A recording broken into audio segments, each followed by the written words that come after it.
Salut mes Zoulous et bienvenue pour ce nouveau tutoriel qui va vous expliquer les différentes voies pour gagner de l'argent sur World of Tanks. Tout d'abord nous allons couper ce sujet en deux parties, donc la première partie gagner des crédits sans dépenser d'argent réel et la seconde partie avec de l'argent réel. Tout d'abord, si vous êtes un joueur qui a de nombreuses années de jeu au compteur et que vous avez débloqué de nombreux chars, vous avez donc un dépôt bien rempli. Pour rappel, le dépôt stocke les équipements que vous avez débloqués sur vos chars mais aussi les munitions et les consommables. Il vous est donc possible de revendre ces composants si vous n'en avez plus l'utilité et donc de gagner de l'argent rapidement. Afin d'accéder à votre dépôt, vous devez cliquer sur Magasin, puis Dépôt. Nous avons maintenant accès aux éléments de votre dépôt. Afin de ne pas vendre des équipements qui seraient éventuellement installés sur vos véhicules, vous avez un filtre disponible incompatible avec mes véhicules. Afin de vendre les éléments voulus, il vous suffit de cliquer sur l'élément en question, puis Vendre. Passons maintenant aux autres onglets, donc notamment l'onglet véhicule qui va nous permettre de vendre nos véhicules, mais aussi, et on n'y pense pas toujours, l'onglet obus qui va nous permettre de vendre tous nos obus que nous n'utilisons plus. Nous avons ensuite l'onglet équipement, donc qui va nous permettre d'accéder aux équipements. Donc personnellement j'utilise pas beaucoup cet onglet parce que quand j'achète un équipement je le garde, c'est des choses qui valent assez cher, mais ça peut permettre d'avoir de l'argent rapidement. Dernier point, les consommables. Donc il existe deux types de consommables, les consommables standards et les consommables supérieurs. Vendre les consommables standards ne représente pas beaucoup d'intérêt pour la simple et bonne raison qu'ils sont absolument nécessaires en bataille, et j'invite tous ceux qui ne les utilisent pas à le faire. Concernant les consommables supérieurs, il est tout à fait possible de s'en passer. Personnellement je ne les utilise pas du tout. Leur obtention se fait soit en les achetant, soit via des missions, ou bien des events de type Noël, Halloween, etc. Sachant que chaque consommable coûte 10 000 crédits, faites rapidement le calcul et vous verrez que vous pourrez vous faire une somme non négligeable en les revendant. Passons au deuxième point, les campagnes par type de char. Il existe sur World of Tanks un système de campagne qui vous permet de débloquer des récompenses non négligeables, notamment des chars et des crédits. Toutefois, celle-ci nécessite d'être activée manuellement afin de pouvoir être accomplie. Pour cela, cliquez sur Campagne.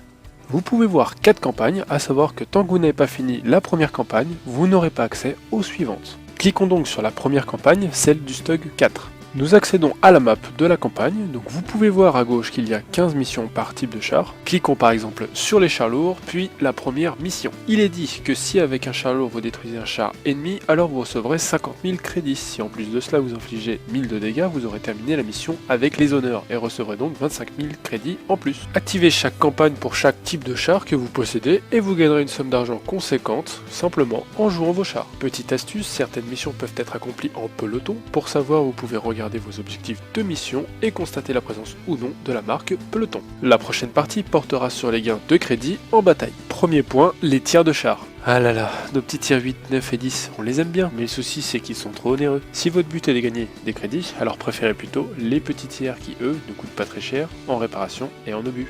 Deuxième point, utilisez vos consommables avec parcimonie. En effet, si votre but est de faire de l'argent, leur utilisation peut vous coûter plus cher que leur intérêt. Concrètement, il faut se poser la question si grâce à la réparation, le soin d'équipage ou l'extinction de feu, vous allez pouvoir spot, toucher, voire détruire. Si ce n'est pas le cas, ce n'est pas une bonne idée de les utiliser. Et il en va de même pour vos obus. Certains chars ayant un prix d'obus très élevé, il faut donc les utiliser intelligemment. Prenons des exemples de situations. Exemple 1, le pointeur est rouge. Ne tirez pas, ça ne percera pas. Ou du moins vous avez une chance infime que votre canon tire ailleurs et touche un point sensible. Exemple 2, le pointeur est orange. Là vous pouvez tirer, mais il y a une chance non négligeable que ça ne perce pas. Exemple 3, le pointeur est vert. Là vous pouvez y aller, il y a très peu de chances que ça ne perce pas. En plus de ces exemples, évitez les blind shots, en français tir à l'aveugle ou tout autre tir improbable, afin de préserver vos obus et donc vos crédits. Pour la partie suivante, nous allons parler des buffs augmentant les crédits reçus. Leur obtention se fait soit par l'achat de pièces d'or en argent réel, soit par des events, notamment celui de Noël. Pour les activer, vous devez passer par le garage en haut à gauche de l'interface, cliquez sur votre pseudo, puis sur l'une des cases de la réserve personnelle.